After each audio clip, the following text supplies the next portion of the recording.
It's with great pleasure that I welcome back Dr. Sean Patel, who's the CEO and founder of Prep Expert, the title sponsor of the College Admissions Process podcast. Sean, you have a special message for the listeners? Hey, John, I just wanted to mention for all the parents and students who are listening to this great podcast, we have a really special offer only for listeners of the College Admissions Process podcast for Prep Expert. So if your student is going to be taking an online SAT, ACT, PSAT course anytime soon, or is looking for one-on-one tutoring with top 1% tutors, head over to prepexpert.com. We offer live online courses for every college admissions exam. On top of that, we have the best score guarantees, best curriculum, and best instructors in the test prep industry.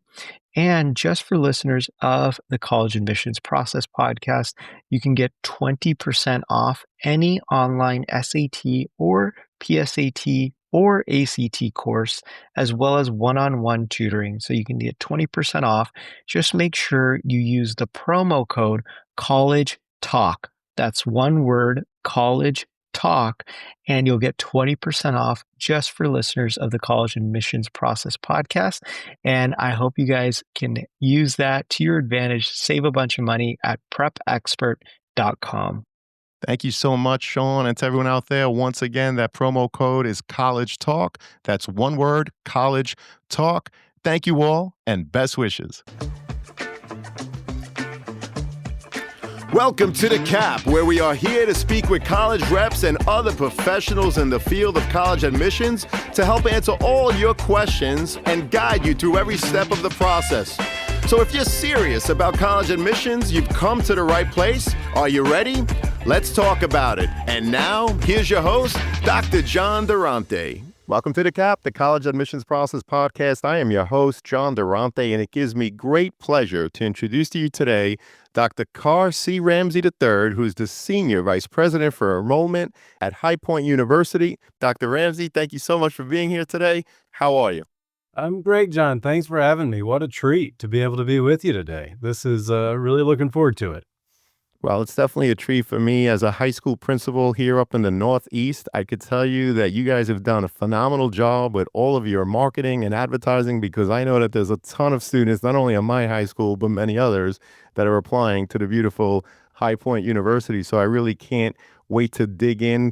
So, Dr. Ramsay, for listeners who may not be familiar, can you start by giving us an overview of High Point University and what makes it stand out among private universities, particularly in its focus on values-based education, innovation, and preparing students for life after graduation? Well, John, I think in many ways you answered the question for me. Those things you listed are a huge part of what make High Point University really special.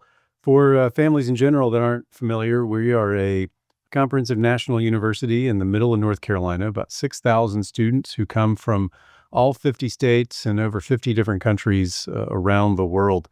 And as you laid out, High Point has a pretty unique approach to education that truly believes that it is our responsibility to educate the whole person, not just their mind. And it's an amazing story. We just had our 100th birthday in 2024.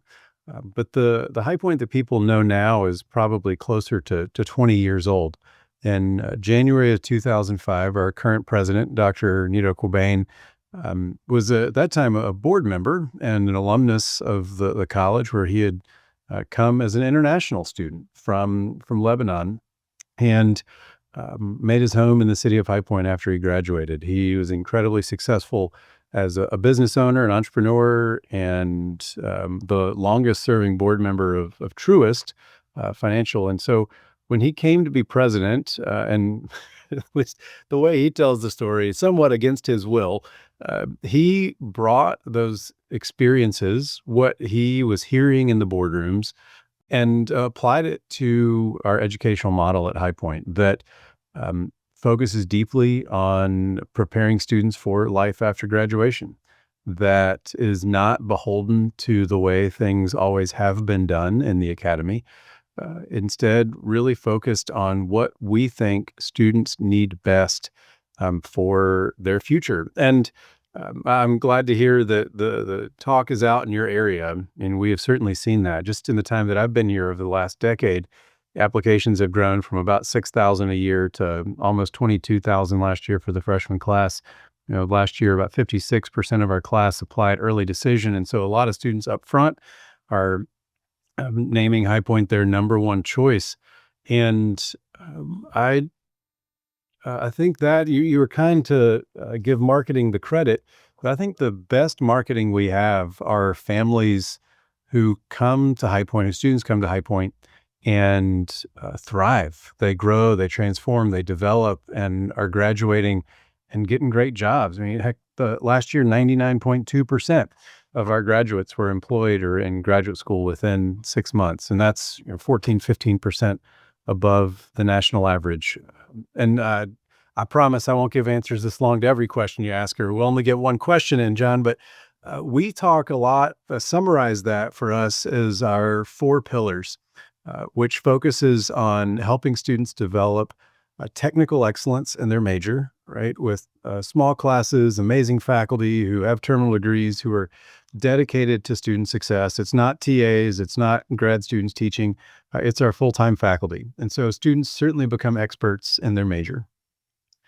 That's where we start, not where we stop. We're also dedicated to helping students have incredible experiential opportunities, certainly through lab components, but also making sure they are able to access world leaders like Steve Wozniak, the co-founder of Apple, and Mark Randolph, the co-founder of Netflix, Sent Marshall, former president of AT&T and CEO of the Dallas Mavericks. These are folks who are on campus every semester working with our students. We get them in research right at the very beginning with our incredible undergraduate research and creative works team, making sure they know how to do the work, because it's rare that any employer for the rest of their life will want to talk theory. They have a problem, they need someone who knows how to solve it, and we want them to have the confidence to do that. We also believe deeply that who our students become is even more important than what they become. And so we are deeply committed to modeling values for our students of 4-year education and character development, making sure that they become the kind of people that others want to be around because they know they can count on High Point University students to do the right thing. And then the fourth piece has become what is really catching the attention of so many families, and that's our 4-year education in life skills, making sure that our students are prepared for success and whatever comes their way. Well, we definitely appreciate the overview. And obviously, you have rich traditions with strong foundations. And you're not only looking at, first of all, admitting the best students that you can from that large pool of applicants. You want to make sure that they have the best 4 years while they're on your campus, but you're also big on setting them up for whatever pathways and the types of people that they're going to be once they leave the beautiful High Point University, which, by the way, is also known as the premier, like you said, life skills university. What does that look like for students day to day, Dr. Ramsey, both in and outside of your awesome classrooms? And how can applicants reflect a true understanding of this philosophy throughout their applications? John, that's 2 great questions in one. So let me start with the day-to-day experience for our students. And in essence, right, what we want is students through our life skills education to develop the confidence and the ability to tackle any challenge that comes their way, whether it be in work or life. And this, a lot of it's been informed by certainly the lived experiences of our faculty, our students, our graduates.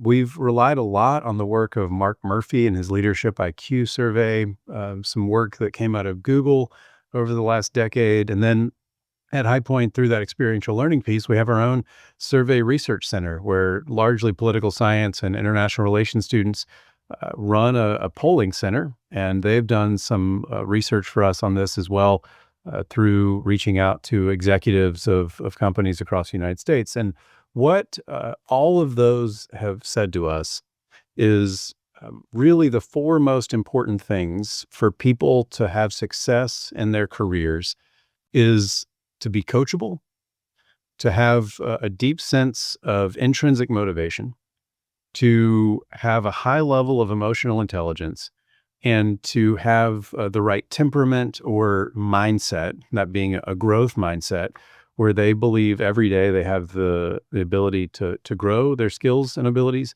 and see problems as opportunities for growth. So that's what we do, and that's our educational model. That's that life skills component. We can um, go a little bit more into that on what that looks like on campus. For students in their application, can we actually ask a question for students related to life skills? And that question asks them to share a story of a meaningful travel experience where they connected with people from a different background. And that might not feel like a logical or natural life skills question, but wrapped up in that single question are topics of emotional intelligence. Are they able to communicate and connect with people from different backgrounds? Issues of or opportunities to talk about intrinsic motivation, why that was important for them, why they chose to engage with people who are different. And then certainly mindset related questions. What did they get out of that experience? Did they change in some way by connecting with other people? And so it becomes a fun way for students to share a story, but also gives us a lot of information that is helpful to us in determining, do students already develop at least seeds of these traits? Because when they get to campus, this is going to be a huge part of their experience. A couple years ago, John, we actually re-engineered our entire general education curriculum to incorporate these life skills components into our first and second year courses. These courses have intentional growth mindset moments and interventions, sharing stories of people who have overcome challenges and other ways that we found to help students develop a growth mindset. And we have research that shows how much growth mindset grows within our students. We do the same for emotional intelligence, putting students in situations to interact with each other that aren't mediated by screens, really talking with people together. We give them success coaches, so they learn coachability from day one, where they have someone who's connecting with them once a month at a minimum, guiding them through that first year experience. They have a class their first semester, the seminar on life skills, taught by our president, Dr. Qubein, and many of his friends. We now have life skills certifications in coachability and professional evaluation and emotional intelligence, and then put students in learning labs like our Beacon Marketing Lab, where they can do all kinds of crazy neuroimaging while people are looking at advertising, our Communication Studio, our Criminal Justice Labs, prototyping lab for our students in entrepreneurship, and then what people love to talk about and was just featured in the Wall Street Journal the other week, our fine dining learning labs as well, which is a nice perk for our students. We really appreciate that overview. And, you keep talking about intrinsic motivation and the importance of emotional intelligence. So I would imagine, Dr. Ramsey, that if students are able to demonstrate their understanding of your mission, your philosophy in their application, it would certainly put them in a good spot in terms of being accepted. Is that correct? Absolutely. So many colleges, every college has a different way of evaluating applications, and certainly everyone at some level is evaluating for academic potential. We worry that too many colleges are focused on evaluating for success in college and aren't focused enough on evaluating for success in life. And we really want to get to know our students as people and want to get a sense of their potential, not just for success during their 4 years at High Point, but what building blocks are in place that we can really help develop and grow to prepare them for life beyond. And we know that there are certainly executives, principals, leaders of companies and organizations who were straight A students. We also know that there are plenty of executives and leaders across many industries who were not. And it's generally not folks' grades that determines their path in life. It's their motivation, their coachability. Yeah, I know I sound like a broken record, but these things matter. And so we're evaluating for a student's sense of perseverance. Are they committed long-term to activities? Are they doing things that are hard, or are they taking the easy path? We're looking for a student's sense of personal initiative. Are they the ones who are leading conversations and reaching out to us? Do they have a sense of personal responsibility? Are they taking credit for times they've made mistakes? Are they acknowledging places they could have done better? Because self-reflection is an incredible part of growth. We're looking for students who have coachability by showing relationships with their teachers, their coaches, their religious leaders, and students who demonstrate a growth mindset, which may be that they had to retake a class, but they saw opportunity in the challenge and were willing to face it head on. That's all part of our evaluation, and most of that is not on a transcript. Well, we definitely appreciate that overview. You've given so much information in terms of what you're looking for in the overall application. So let's dig a little deeper in terms of that. Dr. Ramsey, in the activities section of the application, many students list what they've done without explaining their why. With such limited space, how important is it for applicants to convey motivation or impact? And can you perhaps share an example of a student who used that space especially well? John, I wish I could. However, I don't know that it's possible to do the activity section on Common App well. It is possible to do it poorly. I will say that, certainly, by not giving any meaningful information, by misspelling all your activities, you can certainly mess it up. But doing it well can be a challenge. And I worry that this is a part of the application that has become one of the most anxiety producing for students because they want it to be perfect. And there's just not a lot to be gotten out of it. The order that things are on doesn't matter. The way in which you describe some of the activities, there's just not enough space to even do it well. This is why we offer students the chance to upload a resume. And that's a place where they can really give us more information and share what's meaningful to them. Of course, that activity section is limited. And so decisions made on what to include do tell us what matter to students. However, we also know, John, that what students put in that section might also tell us as much about what's popular at their high school as it does about what's important to them. The most important thing I think we generally get out of that is a student sticking with something, or do they have a whole list of activities that they did for 1 year? And there's nothing wrong with exploring, but right when we talked about the importance of perseverance, that's not usually there if you're bouncing around a lot. It's going to be difficult to have any sort of leadership in an organization if you're only in it for a year. And so those kinds of things certainly do matter. Well, I appreciate you mentioning, of course, that it's very limited in terms of the space given to students and that you encourage them to upload that resume where they could certainly get into their why and their motivation as to why they're in certain activities. So we appreciate that. And of course, when reviewing transcripts, Dr. Ramsey, how do you evaluate the rigor of a student's coursework, for example, honors, AP, IB, or even dual enrollment, given how high schools vary in offerings, and how do you ensure fairness and context in your overall review? Yeah. It's a challenge for sure. The last year in our freshman class, or for the freshman class, we received applications from this. This is a number, I love it. So I'm not making this up. 6,966 different high schools, which this number I am estimating, I think is about 6,500 different grading scales. So everyone does it differently, different courses in different districts. Some districts are a city, some are a state, some are, it changes from place to place. And so for us, having that national and international profile, we recalculate every single transcript we receive back to an unweighted GPA to start, so that we can at least get some kind of baseline. Then for us, we do calculate an academic rigor score for each student. We look at the courses they've taken within what's offered to them. Not every high school, of course, offers the same number of AP or IB. Some offer both, some offer none, some don't offer any advanced courses, and you have to know something about the school.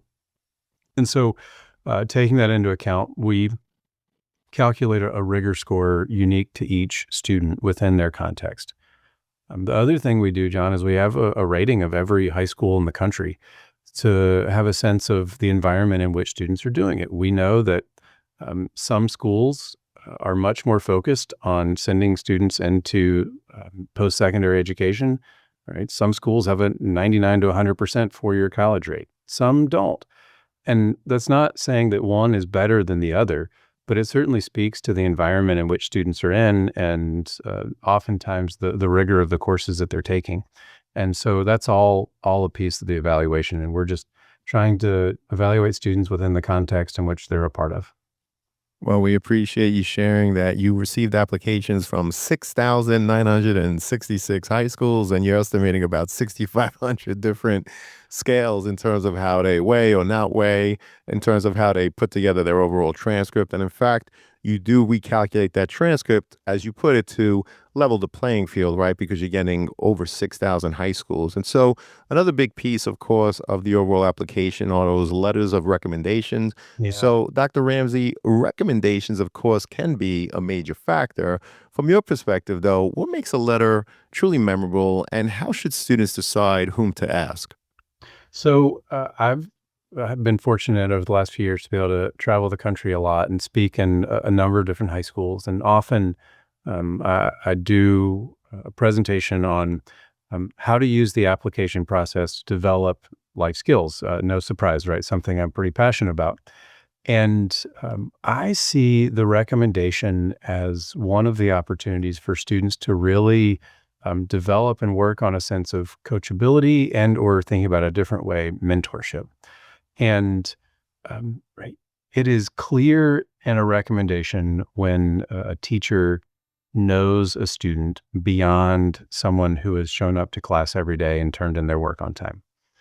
It is clear when a student has gone to teachers for extra assistance or help after class. It is clear when a student, when they see a teacher in the grocery store, chooses to go up to them and say hello rather than run away and hide. It is clear when students choose to be involved with their teachers in clubs or organizations, spending time with them side by side, doing service or some outreach to help others. Those are things that come through in a good recommendation, where teachers are able to say something other than, you know, John got an A in my class and he was one of the best students I've ever had. Well, okay, that's nice and all, but why? I am really clear on this with students. It is not their teacher's responsibility to write a great recommendation. It is the student's responsibility to develop a relationship with the teacher that will give them the opportunity to write a great recommendation. Teachers work with lots of students, and we all do this. When people give us great energy, it's easy to return it back. So students don't sit and wait for someone to reach out to you and say, you know what, I think you're great. I'd really like to write a letter of recommendation. Begin on day one, developing a relationship with that teacher in a way that will help them share something about you that is not obvious on your application in any other way. That's a great recommendation. And not everyone's in a position to do that. Not every teacher is able to spend that much time with students. But if you've got the chance, take it. And it really does stand out. And those are things that can make a big difference in application review. I think those are great points. If you have the chance, take it. But even more important, students, take the time to develop those relationships with your teachers so that you're going to find someone that's not going to just write about, whatever your grade was and the fact that you were in their class. So just to make a richer overall letter of recommendation. And of course, High Point University does ask for a supplemental. So Dr. Ramsey, what is it that you're looking for in the supplemental that perhaps you're not finding in other parts of the overall application? So, John, this is going to shock you, but our supplemental questions align directly with the 4 pillars I shared with you earlier. Modeling values and building character. This one's actually the easiest question in our application. It's the only one with the wrong answer, too, which asks students if they will commit to living by our honor code should they be admitted. So maybe that's cheating calling it a supplemental, but if you don't say yes, you're out. We've already talked about one. Our life skills focused question asking about travel experiences. We have a question on the application that describes High Point University students as doers. and ask students to share an opportunity and experience they've had, generally outside of the classroom, where they have been deeply involved in some kind of experience. We're looking again for students who want to do more than just theory, and that's a great question to give us a sense of how much students like that kind of project learning or those experiential learning pieces. And then the last question we ask, it's a version of the why, right, question that so many colleges have. We're asking students to share with us where they have seen innovation from High Point University throughout their college search process. We do not want to be like everybody else. We are not like everyone else. We're clear. We are not a university that's a great fit for everybody, and that's okay. There's a reason that there are thousands of universities across the country. We don't all need to be for everybody. But we're looking for students who align with the way in which we educate, who want to be active in their learning, who want to have a strong set of values and develop as a person of character, who want to be someone who has an entrepreneurial mindset, who has a growth mindset, who is coachable and has strong emotional intelligence. And so on that innovation question, we're looking for something that speaks to that, or something that just shows students know us better than, I really want to go to college in North Carolina. I love the color purple, right? Great show, but there are other purple colleges. You have a great biology department. Yes, we do. And so do other schools. It's how we do biology that's really special. And can you show us that you're aware of that? Because ultimately, out of the 22,000 applications last year, we had to make some really hard decisions. And one of the ways we made that was on how much we thought students would take advantage of the opportunities available to them here. And if they don't, aren't able to describe what those are, they haven't taken much time in getting to know us, and it's unlikely that they're going to really get excited about them when they arrive. So that's what we're looking for. Hey, podcast friends, if you've been enjoying the College Admissions Process podcast, I'm excited to share my new book, Straight from the Admissions Office, Insider Strategies for College Applications. It's packed with insights and tips from over 250 podcast episodes with admissions professionals designed to make the college process less overwhelming. Whether you're a student, parent, or college counselor, it's a valuable resource for navigating the admissions process. By grabbing a copy, you're also helping to support the podcast. The links are in the show notes. Thank you, and best wishes to all with the college admissions process.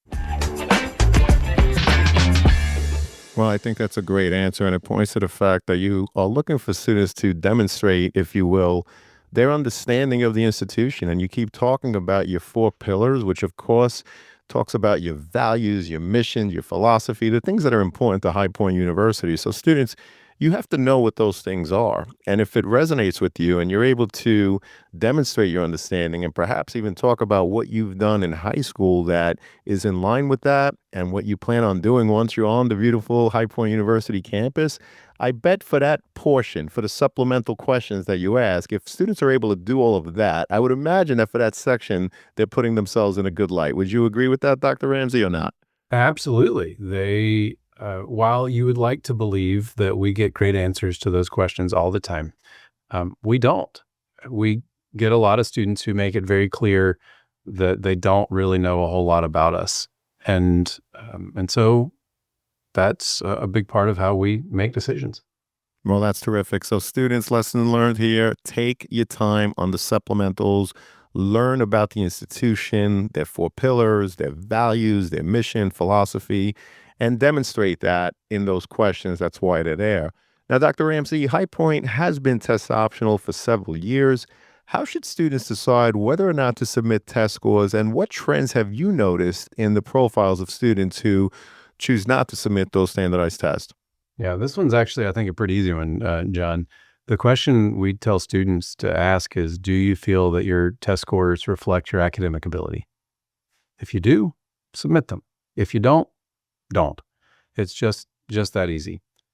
Now, there's maybe a place here that we're different than other schools in that we view admissions counselors as students' advocates. Our admissions counselors' goal is to get all of their students to yes. And so if students aren't sure for High Point, we want them to reach out to their counselor and say, what should I do? Here are my scores. They have to have an honest conversation. They can't feel like they have to hide and deflect or worry that they're going to share too much. That's not healthy. That's not a good relationship. And so we want students to be able to reach out. And if they don't know, they can just ask their admissions counselor. We've seen real consistency post-COVID in terms of score submissions. And so the trend is pretty much a flat line for us. Just under half of our students submit scores. The other half don't. We see very consistent admit rates within those pools because, again, like we talked about, academics is only one portion of the way in which we evaluate students. Well, we appreciate that. And Dr. Ramsey, how does High Point University support students with IEPs or 504 plans or other learning differences to ensure academic success and personal growth once they're on your beautiful campus? That's a tough one here. And there are actually two different things, and we probably need to talk about them separately. First, let's talk about ensuring academic success. We don't think it's our responsibility, and legally it is not our responsibility to ensure academic success. That is not a university's responsibility. The university ensures equal access to academics and certainly provides all required accommodations to help students with that access. But ultimately, academic success is entirely up to the student. They choose whether they will be successful once they have equal access. I think this is related to the second piece. So we are 100% focused on personal growth. When it comes to accommodations, students who are coming from an IEP standpoint, self-advocacy, we think, is one of the most important parts of personal growth. And getting to high school, it is rare that students have been a meaningful part of developing that IEP. Their parents are many times the psychoed evaluations that went into it, the learning plans were developed, really started at a time before students were able to be involved in it. Their parents were meeting with teachers on their annual reviews without the students anywhere around. College is different, right? That's not happening. And legally, we're not even able to have those conversations with parents. So this is a time for students to get involved. We want to see strong work ethic and resilience and perseverance. And we want to see students taking ownership over that success piece. Now, we're going to surround them with people who are going to give them access to what they need. This starts with our faculty. Our faculty are mentors to all of our students, whether they have learning differences or not. As I mentioned earlier, all of our students have a student success coach dedicated to them. For students who need or want additional support, we do offer a paid or fee-for-service learning excellence program where they can check in with the learning excellence specialist once, twice, or 3 times a week, depending on the level of additional guidance they need. But ultimately, students will grow by taking ownership over their education and working closely with our amazing Office of Accessibility Resources to make sure that they have what they need. But we cannot guarantee success. Well, I really appreciate the honesty there. And of course, you have the awesome Office of Accessibility, but emphasizing the fact that students, you must take ownership of your education. It's unlike high school where, yes, there are meetings where parents are in. That is not the case in college. I know that from experience with my own daughter. So thank you again, Dr. Ramsey, for that information. And then I'm also seeing a lot more homeschool applicants reaching out to me and for my podcast asking, could you ask something about those of us who are homeschool? And so, Dr. Ramsey, what should they focus on in their applications to best represent their learning experience and their readiness for college? Certainly, and we love homeschool students at High Point. We actually have an admissions counselor dedicated to students who are homeschooled or doing their high school instruction online. And I think homeschool students, it's important to remember for all colleges, homeschool students and their families have made an intentional decision about their educational environment. They've made an intentional decision about what they value. and they've made an intentional decision about experiences they want for their students. The reasons behind all of that are what are very important for families to be able to share with colleges and universities throughout the process. Not a question of why did you homeschool as though there's something wrong, but being able to share why they made that decision tells us a lot about the student, is going to tell us a lot about that student's educational experiences and how they can fit into our community here. We do have a supplement that we ask homeschool students to complete that shares with us if they're using a curriculum. Certainly, most homeschool students we're seeing by junior and senior year are doing a lot of dual enrollment or enrollment at community colleges to fulfill their upper level courses, and that's obviously pretty straightforward. But we want to know if students are what key texts they're using for instruction, educational experiences that they've been able to have that wouldn't have been available to them if they had been in a traditional learning environment. And all of that's very helpful for us. We do interview just about every homeschool student to be able to get to know them better through the process. But again, because they have a dedicated counselor, that's something that we can do. And we see application and enrollment growth every single year from homeschool students. Well, we appreciate that. Again, there are so many that have emailed me to say, hey, could you ask some questions about it? So again, thank you, Dr. Ramsey. And High Point's campus has grown with impressive new construction and facilities. I mean, year after year, there's new projects. I know all about it. But how do students experience this environment academically, socially, and even personally? Great question. It's fun. There's a joke, I guess, that the crane is the mascot of higher education, but it's certainly true here at HPU. We've just finished construction on our new School of Law, as well as our new Workman School of Dental Medicine. We've just finished renovations for our upcoming School of Optometry and have just broken ground on our new state-of-the-art Charmin Library. And so we are always under construction. But I don't know if you noticed, everything I mentioned is academic. And that has been the lead for us for the last 20 years when it comes to construction. It has been building and developing academic environments for our students. If we're going to do something at High Point, we're going to do it to the best of our ability and the best it's ever been done. And so we truly have state-of-the-art facilities. Our goal is to get undergraduate students in the type of environments that they would experience as graduate students, typically in terms of labs and resources. And our buildings are designed to put students in situations that they'll face in the future. So if they're interested in being a research scientist, we want them to be in a lab that doesn't look like a high school lab. It looks like a professional research lab. If they're going into business, our business school, our School of Entrepreneurship, the lobbies are designed to look like corporate lobbies, not educational lobbies. Because again, their goal is not to be in college forever. It's to be in a corporate environment. And we want them to walk into those environments and feel like they belong, not feel intimidated. And so I think that's a big piece of how students experience it academically.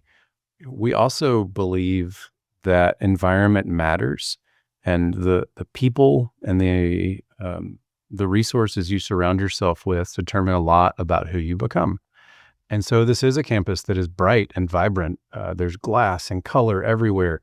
There's incredible research showing how much those things influence the way in which people interact with others around them and interact with their environment. And so this is a place that's designed to give people energy, that's designed to be inspiring. Heck, it's even our mission.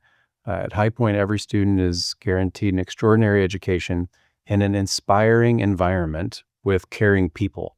And so our campus does more than just provide a physical space for instruction to happen. It creates an environment that inspires our students to do more than sometimes they even thought possible for themselves. Well, your overall environment, your focus on academics is truly amazing. And I know because there are so many students that are currently there that I know, but also who have graduated and nothing but amazing things to say about High Point University. Now, Dr. Ramsey, you've worked with countless students and families over the years. What's one common misconception you wish more people understood about the admissions process or about what makes a great fit for High Point University? Yeah, John, I think I want to go back to something I talked about earlier. in terms of the differentiation in the role of our admissions counselors versus other schools. And, we see it, right? You hear it. We read it in the media, and everyone focuses on the handful of schools that deny far more students than they admit. But the reality is, depending on which data you read, the average admit rate across the country is somewhere between 60 and 70%. The vast majority of colleges across the country are admitting the majority of students that apply. And no one in the history of admissions has gotten into this work because we enjoyed denying students. Every single person who is in college counseling, who is in university admissions, is here because we enjoy creating opportunities for students. We're all certainly space constrained. I only have so many spaces in my freshman class. I only have so many residence halls and beds that we can put people in. But we want to help students. We want every student to find a college university that is right for them. And so I want families to know that they're coming into this, if they have a chance to talk with a college admissions team member, know they have someone there who is on their side. That doesn't mean that they'll necessarily have an opportunity to attend that institution. But if you have someone there, it's okay. You can trust us. You don't have to let your guard down. And ultimately, if you have to pretend to be someone that you're not to get into a particular college or university, is that ultimately an environment that you're really going to enjoy? If you had to fake something for the admissions process, are you going to fake it for the next 4 years? Or are you just going to be miserable to get a name on a sweatshirt? And I mean, you can probably buy the sweatshirt whether you go there or not. So just go ahead and get it. We are here to help students. We want this to be a good experience. And I want families we just have to find a way to lower the stress and anxiety about this. And this may not help, John, but we have to acknowledge that where you go to college matters, right? It will determine a lot about your friends. I just spent a weekend with a group of friends from college, and we've been getting together for over 20 plus years, and that's a lot of fun. I might not have met that group if I'd gone somewhere else, but I'd probably have friends.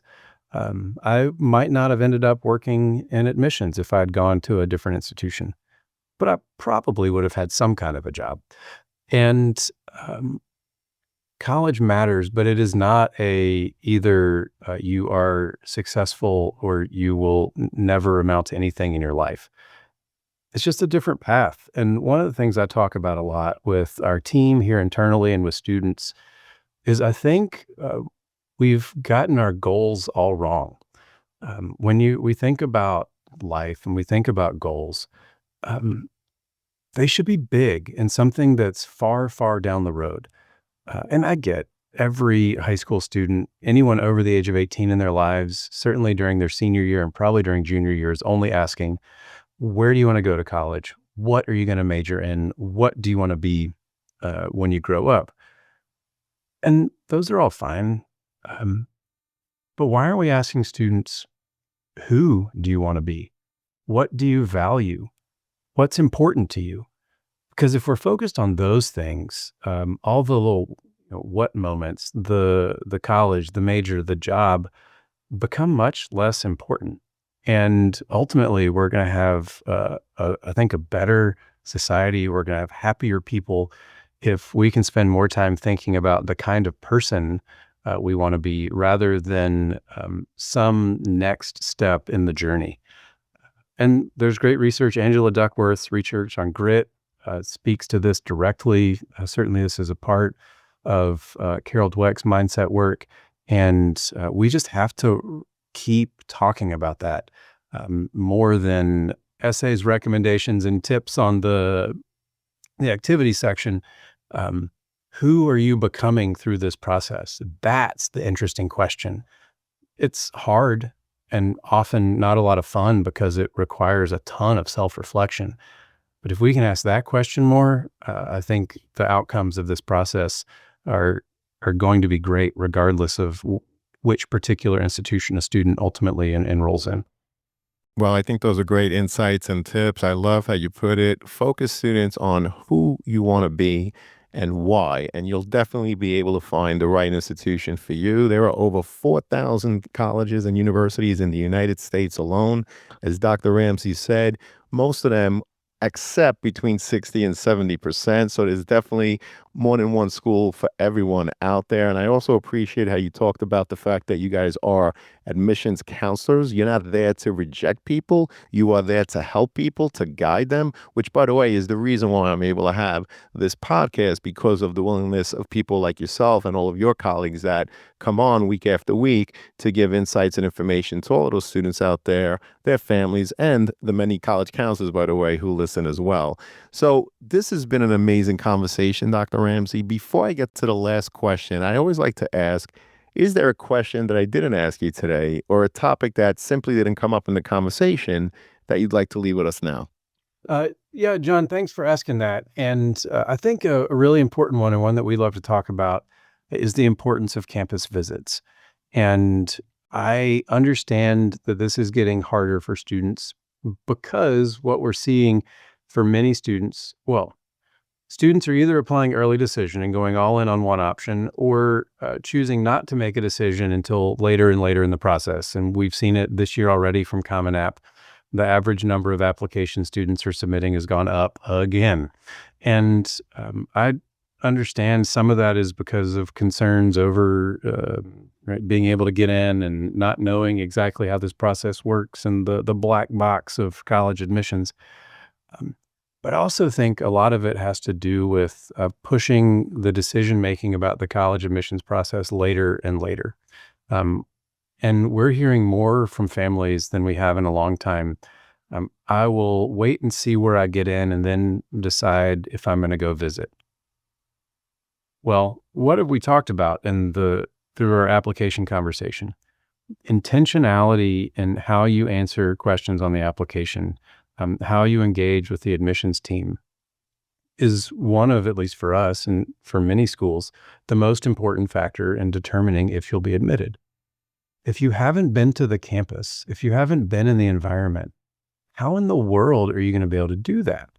And I know it's not free to travel. 80% of our students come from outside of North Carolina. They're all making an investment to be here. But what bigger investment could you make if you're not going to visit schools and not being extremely intentional early in the process to get a sense of, do you like big or small campuses? Does an urban or suburban environment matter?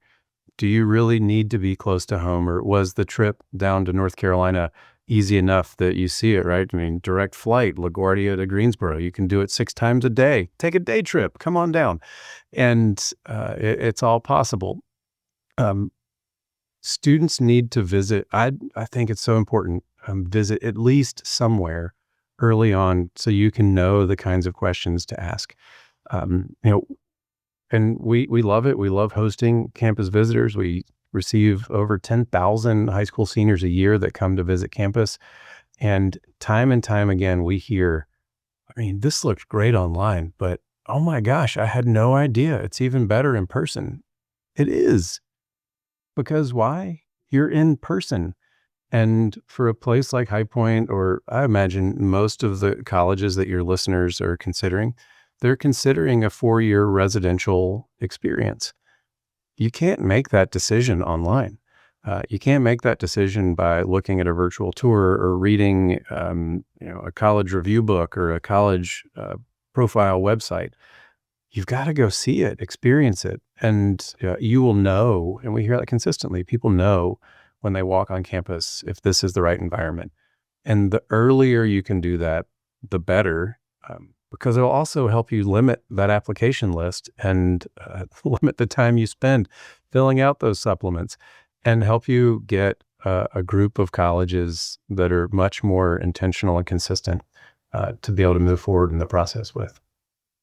Well, I think that's great advice. I mean, we talked earlier about understanding the values, your four pillars, and truly, it's something that you can learn by doing some research online, but nothing beats being on campus, experiencing it, seeing the buildings, seeing the facilities, talking to students, talking perhaps to professors. It really is such a rich opportunity to get to know the school, but also whether or not you truly see yourself there for 4 years. So I think that's great advice. And unfortunately, it does lead us to the last question, which always is, what are your top three pieces of advice, Dr. Ramsey, for students and their families preparing for the college admissions process, especially for those seeking a values-driven, future-focused university experience like High Point? Well, thanks, John. This has been a real treat, and I hate that it has to come to an end. This is a good question to end on. For me, the first piece of advice is always have fun. The college search process is probably the time that students and their parents um, should and hopefully can have more meaningful conversations than they've had over the previous 3, 5, certainly 10 years, right?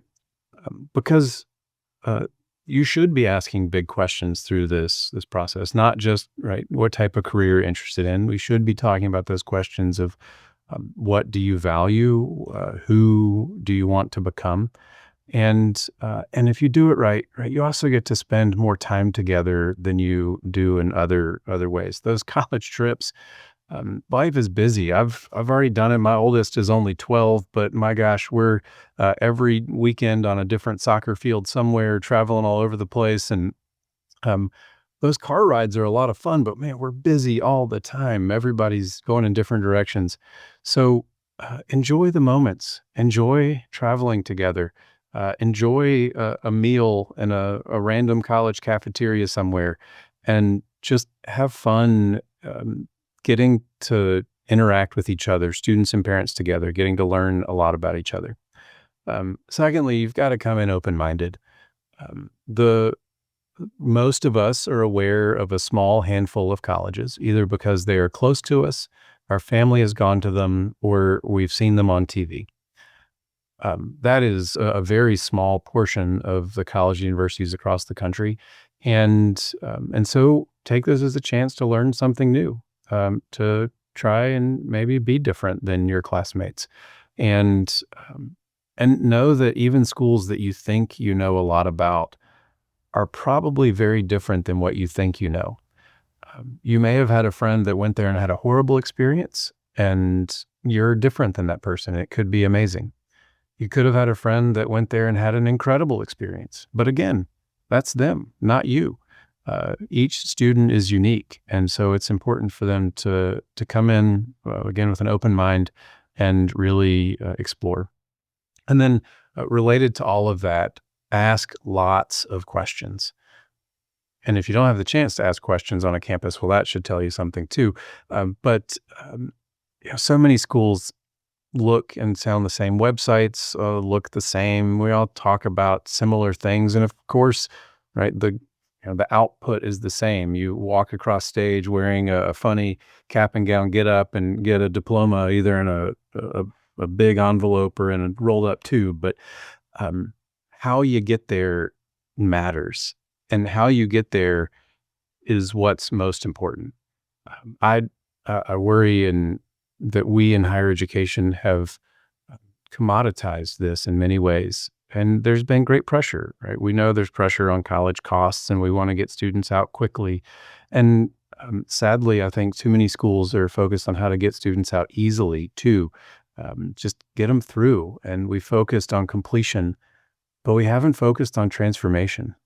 And we haven't focused on how we're preparing our students to be great leaders, to be great citizens, to be great neighbors and colleagues. And how that happens at different institutions, what happens on a day-to-day basis, how instruction happens, opportunities, might not determine the degree you get, but they will determine a great deal, again, who you become. And those are the questions you need to be asking, because ultimately that's what matters the most. So I know I've been very wordy, John. You've been great in letting me ramble on. If you can't tell, I'm very passionate about this work. I love what I do. I love working at High Point University. It's an institution unlike any place I've ever been before. I came here my first time, John, 15 years ago. I was recruiting students to graduate school. I worked for Emory University down in Atlanta, and I came to High Point and fell in love with this place. The students looked me in the eye. They shook my hand. We had a conversation, and I guess the environment started inspiring me then. And for the last 12 years in enrollment here, I've really enjoyed getting to be a part of transforming so many lives and just seeing the incredible work our students do while they're here. And after they graduate, last night, my wife and I went to see our production of Hello, Dolly. And people don't think of High Point for theater, but oh my gosh, professional level musical theater performance. It's just every time you turn around, there's something amazing happening. So it's a fun place. Hope listeners enjoyed the conversation, that they'll come see us soon. Well, you definitely did a great job providing a tremendous overview of all of the things that are important to High Point in terms of your values, your mission, your philosophy. No need to apologize, because it is clear, Dr. Ramsey, that High Point is very lucky to have you, as were we, because anyone who is trying to learn about High Point, I guarantee they learned a lot after hearing you talk. So I really appreciate it. I do hope to have you again in the future. Thank you so much, Doc. You were awesome. My pleasure. Thanks for having me.